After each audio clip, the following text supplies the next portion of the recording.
Assalamualaikum warahmatullahi wabarakatuh, sobat. Semoga pagi ini kita semua masih tetap diberi kesehatan rohani dan jasmani oleh Allah Subhanahu wa Ta'ala, ya. Amin, amin ya Rabbal 'Alamin. Diperlancar rezekinya juga, amin. Dan kita tetap menjalankan dzikir siri, yaitu dzikir yang tersembunyi, juga dzikir sirul asror. Jangan lupa tetap di hati kita.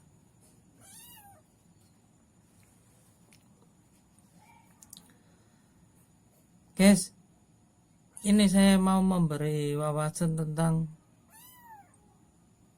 guru. Berguru dengan leluhur, gampangkah? Nah, itu. Ayo kita kupas yuk. Kita kupas bersama-sama yuk.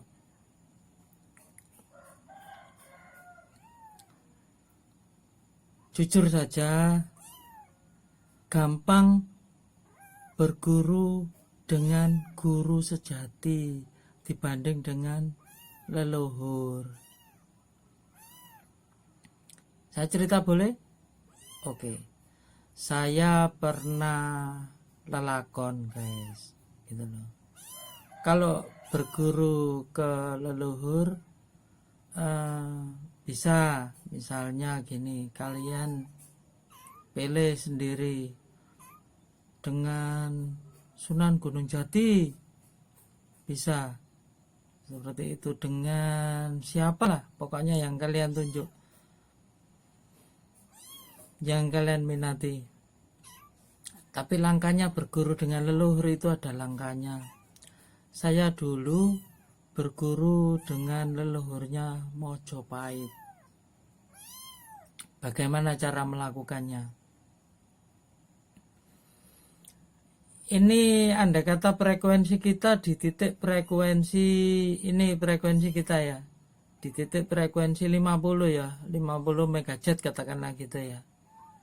Lah di leluhur alam gaib leluhur ini di frekuensi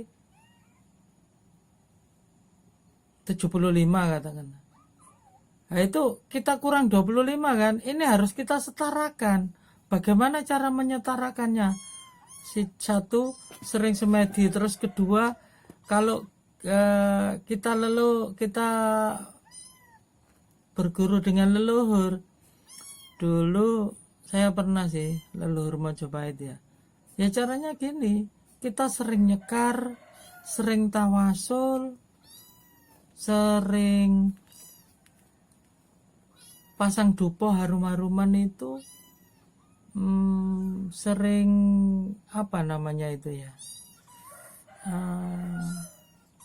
jare wong Jawa apa ya itu ya,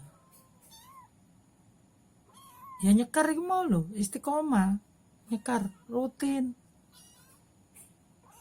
nggak sehari 2 hari guys, 2 tahun seperti itu. Apa sih sayang? Apa sih?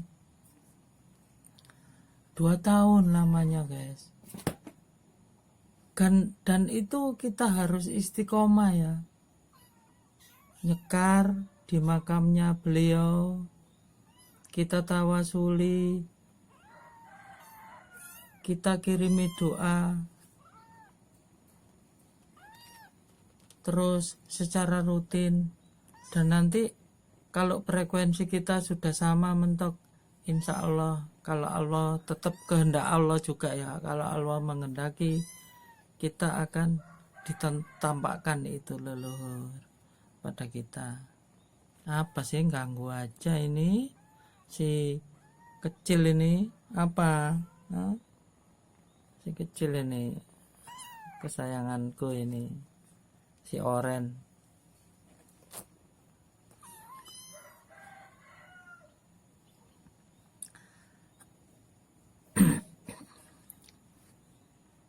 Jadi itu yang kita lakukan, sekar, menyekar makam, kirim doa, bertawasul, juga bertahlil.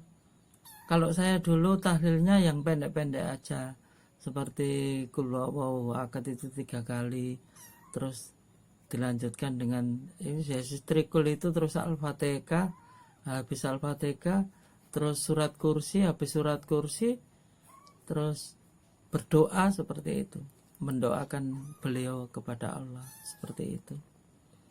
Kita rutin kita melakukan.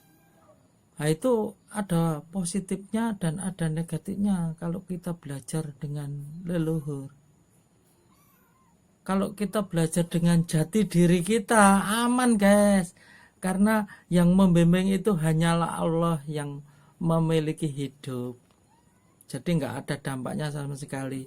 Kalau kita belajar sama leluhur, jujur ya, kita kan nggak tahu kelemahannya leluhur dulu di saat beliau hidup. Gitu loh.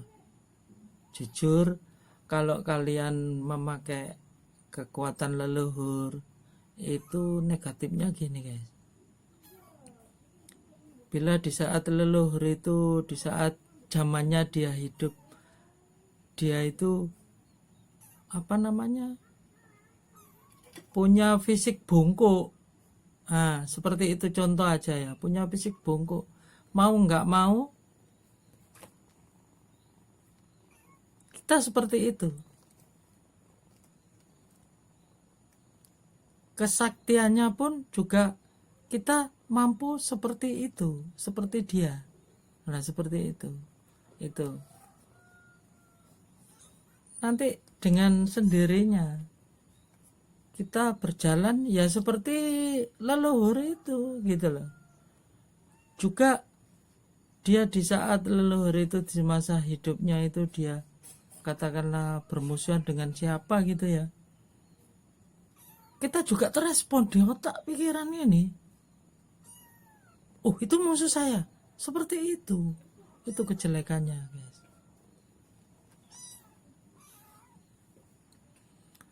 Jujur saja, enak menemukan jati diri, enak berguru dengan guru sejati, lebih gampang. Kalau leluhur bertahun-tahun, harus istiqomah bertahun-tahun, minimal 1 tahun, bahkan sampai 2 tahun, nyekar, pasang dupa, mendoakan beliau, juga mentahlili tahlili beliau seperti itu. Ya nggak apa-apa sih kalau kita mau seperti itu, monggo silakan. Cuman saya memberi wawasan bagaimana cara berguru pada leluhur. Caranya seperti itu. Kita harus istiqomah secara terus-menerus melaksanakan, mendoakan beliau, dan intinya kalian harus tahu namanya beliau itu siapa. Seperti itu. Padahal kalau di Ma'rifat ya, mendoakan seseorang dengan namanya itu nggak boleh, sama saja mendoakan Allah gitu. Jadi yang diperbolehkan di jalur Ma'rifat ya, khususan ila arwahi muslimin wal muslimat, seperti itu. Jadi nggak boleh menyebut nama. Guys, leluhur sudah masuk di tubuh kita, ada positif dan negatifnya guys. Maksud saya ada manfaatnya dan ruginya. Salah satu manfaatnya begini, bila kalian dilukai seseorang, kalian nggak boleh membalasnya. Jadi yang membalas nanti leluhur itu. Bagaimana caranya? Kita nggak tahu. Cara mereka punya cara sendiri. Lah itu yang paling nggak enak di situ guys. Ya ada yang hal seperti ini itu bilangnya enak, ada yang bilangnya nggak enak. Kalau menurut saya sih nggak enak ya. Karena apa? Yang dilakukan leluhur kepada pihak yang menyalahi orang lain terhadap kita tadi, itu nggak tahu akan diapakan. Nah, itu tanda tanya, guys. Kita nggak boleh ikut cawe-cawe, sistemnya seperti itu. Ya wes, kamu harus berbuat sabar aja, nggak perlu membalas. Yang membalas nanti aku, gitu, seperti itu. Perjanjian leluhur seperti itu. Terus ada lagi, kalau kalian sudah masuk, ada dimasuki leluhur satu saja. Bila kalian mau berziarah di tempat lain, ke makamnya siapa gitu, pasti nanti ada leluhur yang lain yang ingin ikut pada tubuh Anda lagi, seperti itu. Bahkan satu tubuh manusia ini bisa sampai dimasuki sekitar 7 leluhur dan 5 pusaka, seperti itu.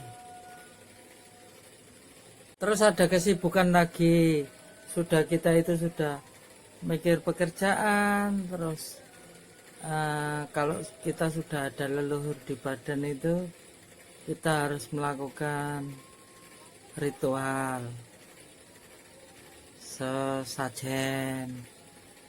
Terus leluhur itu minta apa, misalnya minta minum air kembang atau minta apa, kita harus ngeladeni. Bagaimana caranya kok bisa? Ya, kita harus komunikasi caranya gimana? Ya komunikasi itu bisa dari kepekaan nanti dikirim omongan itu langsung diinsting di alam bawah sadar, seperti itu. Jadi kita mau nggak mau harus menyediakan seperti ritual itu setiap Kemis malam Jumat lagi, seperti itu. Menyediakan makanan untuk dia, makanan yang diminta apa, misalnya daun ini atau kembang ini, ya wes kita beri dia, seperti itu. Menambah keribetan menambah kesibukan. Terus ada lagi, supaya peka terhadap leluhur itu tadi, supaya kita bisa menerima insting-insting apa yang disampaikan leluhur kepada kita, ya kita harus lelakon apa? Lelakon puasa weton harus kita lakukan, puasa Senin Kemis harus kita lakukan. Ada lagi puasa lelakon, yaitu puasa yang hanya puasanya 3 hari tapi jumlahnya 41. Itu ada kok di kalender kok, itu wajib. Itulah yang bisa saya sampaikan, bagaimana triknya atau cara kita berguru atau belajar dengan leluhur, seperti itu. Saya garis bawahi lagi caranya, yaitu kita ke makomnya, kita wirid di situ, kita bertawasul di situ, kita mendoakan beliau, terus kita tahlil beliau secara rutin setiap hari. Itu susahnya kalau kita ada kegiatan, harus setiap hari guys, menuju ke makomnya, memberi dupa, menyekar, seperti itu, garis bawahi. Jadi itu yang bisa saya sampaikan untuk bertemu atau berguru dengan leluhur. Apabila ada kata-kata saya ucapkan ini salah, Alek mohon maaf ya, bener-bener mohon maaf. Dan apabila ada kata-kata saya yang menyinggung, mohon maaf juga, bener, saya nggak bermaksud seperti itu, saya hanya cerita, saya pernah lelakon itu, gitu loh. Okay? Dan apabila ada kebenarnya, itu merupakan bimbingan dari Allah Subhanahu wa Ta'ala buat kita semua. Amin, amin ya robbal alamin. Saran saya lebih baik mencari guru sejati. Seperti itu. Saya akhiri dulu. Wassalamualaikum warahmatullahi wabarakatuh.